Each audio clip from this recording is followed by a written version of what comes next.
Widianti dikenal sebagai pengusaha yang malang melintang di sektor agrobisnis.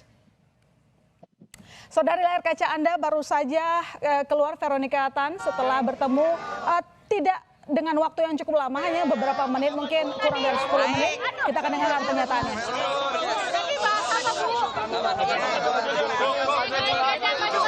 Enggak, saya baru dipanggil.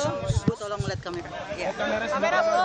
Hari ini saya baru dipanggil oleh Pak Teddy untuk bertemu dengan Pak Presiden, Pak Prabowo. Ya, semoga saya bisa melayani masyarakat untuk kedepannya. Tapi untuk semuanya saya masih menunggu Pak Presiden yang mengumumkan. Tapi tadi pembahasan tentang apa, Bu? Pembahasannya ya, beliau apa? Ya, maksudnya bersama-sama kita membantu ya untuk masyarakat, mungkin ibu-ibu, anak-anak.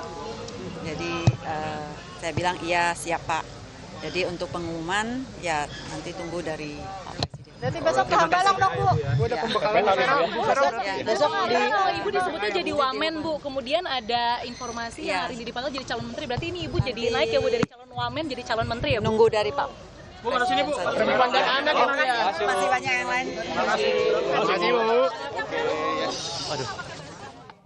Ya, itu dia tadi pernyataan dari Veronica Tan yang mengatakan bahwa siap melayani. Wah, ini tampaknya sudah ada sinyal yang makin kencang, Mas Ujang, bahwa tampaknya terkonfirmasi akan ikut bergabung gitu ya. Karena dia bilang bahwa siap melayani, apalagi kalau bukan sudah terpilih.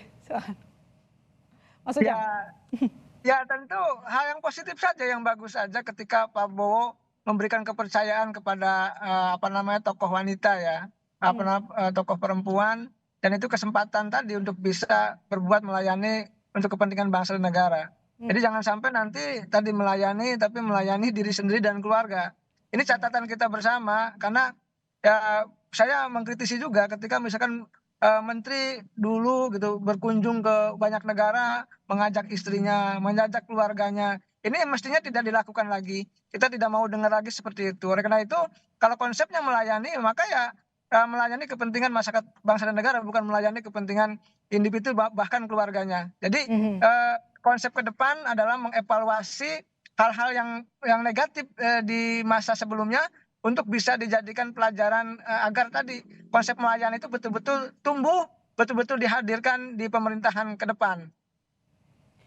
Ya, artinya Mas, apakah kira-kira Prabowo Subianto berani melakukan sebuah gerakan seperti yang dilakukan oleh, bukan berani sih ya, maksudnya akankah mengambil sikap yang sama seperti yang pernah dilakukan oleh Jokowi, menempatkan orang non-parpol menjadi posisi menteri? Karena tadi kita dengar ya bahwa dia tidak bisa menjawab apakah ditawarkan menjadi menteri atau wakil menteri. Ya pasti ya, harus berani. Kalau menteri-menteri itu diisi oleh orang parpol semua, ya tentu ada konflik of interest. Kalau saya banyak ya senior-senior yang jadi menteri itu, kalau ada kegiatan partai harus setor gitu, harus nyumbang. Itu pasti kan dana kementerian, dana APBN, dan itu kan sudah dilarang oleh Pak Prabowo. Nah dalam konteks itu ya sebenarnya kalau dari profesional harus prioritas, harus diutamakan. Karena kalau profesional tidak ada beban, mereka pakar, mereka ahli, mereka independen, ya jadi langsung running, langsung jalan, tidak harus setor ke sana kemari begitu. Jadi saya memang tidak mendikotomikan ya antara parpol dengan profesional. Tetapi tadi kalau sudah bicara parpol ya pasti ada tagihan-tagihan dari parpol untuk kegiatan-kegiatan parpol yang operasionalnya cukup tinggi.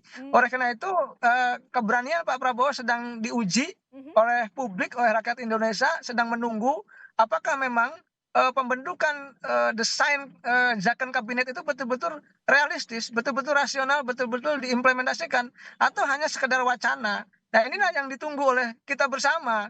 Kalau memang bicara zakon kabinet, maka postur kabinetnya mayoritas adalah mereka-mereka yang ahli, mereka-mereka yang betul-betul pakar. Kalau memang nanti sebaliknya kompromi politik, akomodasi politik, ataupun misalkan power sharing, ya maka dominasinya adalah partai politik. Tetapi saya meyakini akan ada kombinasi atau mix antara kekuatan partai politik maupun dengan kalangan profesional. Jadi akan imbang saja. Itu menjadi sebuah keniscayaan dalam konteks postur kabinet baik di masa Pak Jokowi maupun di masa Prabowo ke depan. Ya, kita harapkan demikian, jangan sampai